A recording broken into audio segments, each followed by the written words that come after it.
दुर्गा है मेरी माँ, अम्बे है मेरी माँ।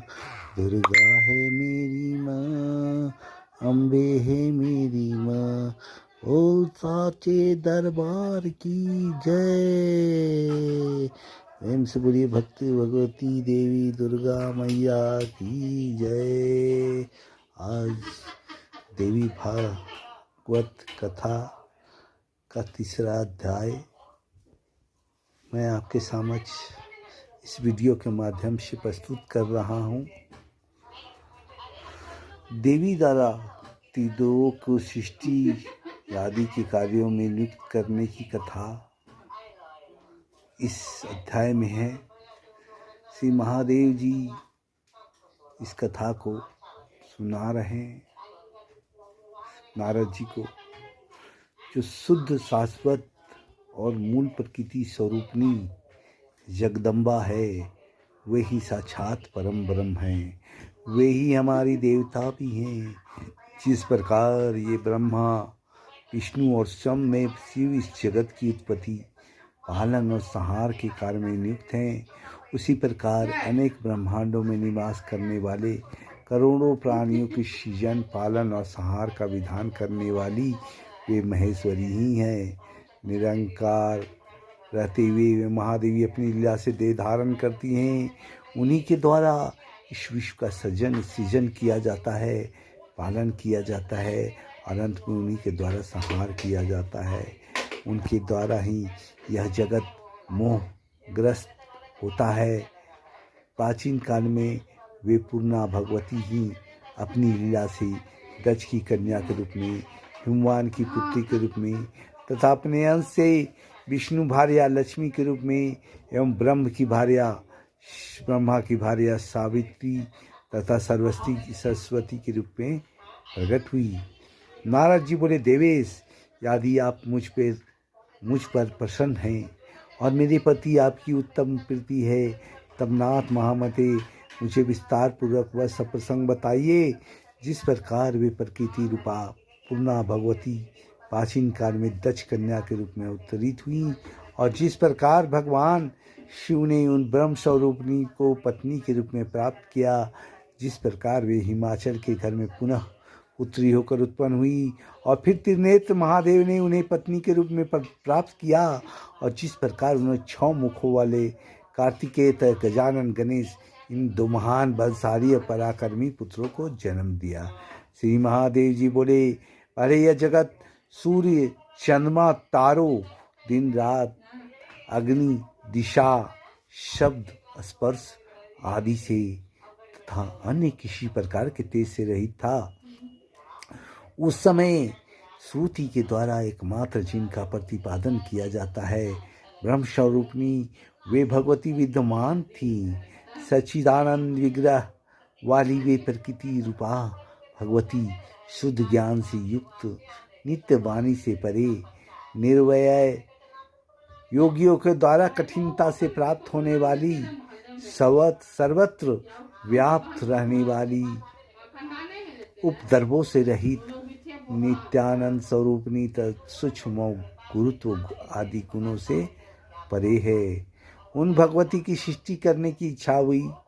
उसी समय रूप रहित होते हुए भी प्रकृति स्वरूपिणी उन पराबा ने अपनी इच्छा से शीघ्र ही प्रसन्नतापूर्वक रूप धारण कर लिया।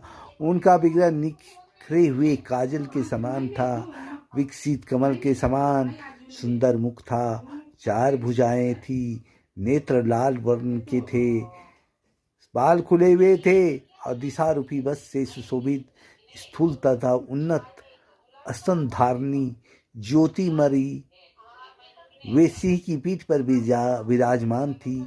तदनंतर उन्होंने अपनी इच्छा से अपने रजस सत्व और तमोगुण के द्वारा शीघ्र ही चैतन्य रहित एक पुरुष की सृष्टि की। सत्व आदि तीनों गुणों से युक्त उस उत्पन्न पुरुष को देखकर भगवती ने स्वेच्छा से उस पुरुष में सृष्टि करने की अपनी इच्छा का समावेश किया। यह देखकर वह शक्तिमान पुत्र 3 गुणों के आश्रय से ब्रह्मा विष्णु और शिव नाम वाले 3 पुरुषों के रूप में प्रकट हो गया। इस पर भी सृष्टि नहीं हो रही थी। ऐसा देखकर उन भगवती ने उस पुरुष को जीवात्मा और परमात्मा इन दो रूपों में विभक्त कर दिया। इसके बाद वे प्रकृति अपनी इच्छा से सब अपने को भी 3 भागों में विभक्त कर माया, विद्या और परमा इन 3 रूपों में प्रकट हो गई। प्राणियों को विमोहित करने वाली जो शक्ति है वही माया है, और संसार को संचालित करने वाली तथा प्राणियों में स्पंदन आदि का संचार करने वाली जो शक्ति है वही परमा कही गई है। वही तत्व ज्ञानमयी तथा संसार से मुक्ति दिलाने वाली भी है। माया के वशीभूत जीव जब उस परमा शक्ति की उपेक्षा करने लग गया, तब उन्हें महात्मिका उस माया का आश्रय ग्रहण करने वाले वे पुरुष भी विषयों के प्रति आसक्त होने लगे। मुनिश्रेष्ठ, उस समय वे उस माया के प्रभाव से अत्यंत प्रमत्त हो गए। तीसरी जो पराविद्या है वह स्वयं गंगा, दुर्गा, सावित्री, लक्ष्मी और सरस्वती इन 5 रूपों में विभक्त हो गई। उन साक्षात जगत पालनी पूर्णा प्रकृति ने सृष्टि कार्य में ब्रह्मा, विष्णु और शिव को अलग अलग नियुक्त करके कहा, मैंने सृष्टि के निमित्त ही आप लोगों को अपनी इच्छा से उत्पन्न किया है। अतएव महाभाग आप लोग वैसा ही कीजिए जैसी मेरी इच्छा है। ब्रह्मा अनेक प्रकार के विचित्र तथा असंख्य स्वर और जंगम प्राणियों की निर्बंध भाव से उत्पत्ति करे। विशाल भुजाओं वाले या बलशालियों में श्रेष्ठ विष्णु जगत को क्षुब्ध करने वाले दुष्टों का संहार करते हुए सृष्टि का पालन करे, और अंत में जब मेरी नाश करने की इच्छा होगी तब तमोगुण युक्त शिव संपूर्ण जगत का नाश करेंगे। आप तीनों पुरुषों को सृष्टि आदि तीनों कार्यों में एक दूसरे की सहायता भी अवश्य करनी चाहिए। मैं सावित्री आदि 5 श्रेष्ठ देवियों के रूप में विभक्त होकर आप लोगों की पत्नियां बनकर स्वेच्छा पूर्वक विहार करूंगी, और सभी प्राणियों में नारी रूप धारण कर शंभु के सहयोग द्वारा स्वेच्छा से सभी प्राणियों को जन्म दूंगी। ब्राह्मण, अब आप मेरी आज्ञा से मानुषी सृष्टि कीजिए, नहीं तो इस सृष्टि का विस्तार नहीं हो पाएगा। ब्रह्मा आदि से ऐसा कर वे प्रकृति स्वरूपनी परात्पर महाविद्या उनकी देखते देखते अंतर्धान हो गई। उनका यह वचन सुनकर ब्रह्मा जी ने सृष्टि कार्य आरंभ कर दिया। इधर भगवान महेश्वर उन पूर्ण प्रकृति को पत्नी रूप में प्राप्त करने के लिए संयचित होकर भक्ति पूर्वक तप के द्वारा आराधना करने लगे। अपने ज्ञान से महेश्वर को ऐसा करते देखकर वे परम पुरुष विष्णु भी उन्हीं को प्राप्त करने के निमित्त तपस्या करने के लिए बैठ गए। यह सब जानकर भगवान ब्रह्मा भी सृष्टि करना छोड़कर उसी अभिलाषा के साथ तपस्या हेतु निश्चल होकर बैठ गए।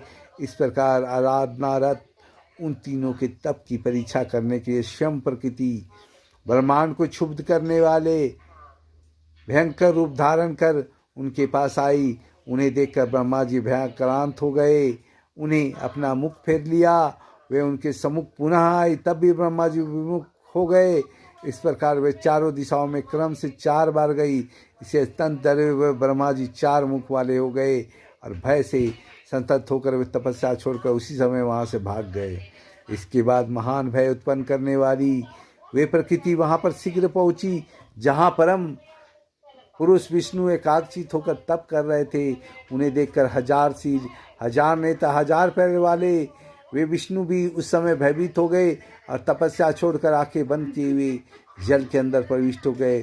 इस प्रकार उन दोनों की तपस्या भंग हो जाने पर भीषण रूप वाली वे प्रकृति महेश के पास गई, किंतु वे किसी भी तरह उनका ध्यान भंग करने में समर्थ नहीं हो सकी। अपने विज्ञान विशेष भगवान शिव भयंकर रूप वाली देवी प्रकृति की परीक्षा के लिए आई हुई जानकर समाधि में ही बैठे रहे। इससे उससे अत्यंत प्रसन्न हुई प्रकृति स्वरूपनी श्रेष्ठ भगवती, जो गंगा रूप स्वरूप से स्वर्ग में स्थित हैं, भगवान शिव को देवी पूर्णा के स्वरूप में प्राप्त हुई। उन्होंने अपनी पूर्व प्रतिज्ञा के अनुसार अपने अंश से सावित्री होकर पति रूप में ब्रह्मा जी को प्राप्त किया। भामते इसी प्रकार उन्होंने अपने ही अंश से लक्ष्मी होकर विष्णु को पति रूप में प्राप्त किया। अपने ही अंश से सरस्वती के रूप में भी वे भगवती प्रतिष्ठित हुई। इसके बाद महामते समाधि भंग हो जाने के अनंतर उन लोग पितामह ब्रह्मा ने पृथ्वी आदि महाभूतों का अन्य तत्वों की उत्पत्ति करके मरीचि, अत्रि, पुलह, कत्रु, अंगिरा, परिचेता, वशिष्ठ, नारद, भृगु और पुलस्त इन 10 मानस पुत्रों का सृजन किया। महामते ये सभी 10 पुत्र समान गुण प्रभाव वाले थे। इसके बाद उन्होंने दक्ष आदि प्रमुख प्रजापतियों तथा मनुष्यों की उत्पत्ति की। तदंतर उन्होंने मानसी पुत्री संध्या और मनोभव कामदेव को उत्पन्न किया तथा पुनः स्वर्ग, मृत्यु लोक एवं पाताल लोक में स्त्री पुरुषों को विमोहित करने के लिए काम रूप उस पुरुष को स्वयं नियुक्त कर दिया। प्रजापति ब्रह्मा ने सभी प्राणियों में विमोह उत्पन्न करने के उद्देश्य से उन्हें पुष्पमय धनुष तथा पुष्पमय 5 वाण प्रदान किए। दुर्गा है मेरी माँ, अम्बे है मेरी। अगर यह वीडियो आपको पसंद आया है तो लाइक और सब्सक्राइब अवश्य करेंगे।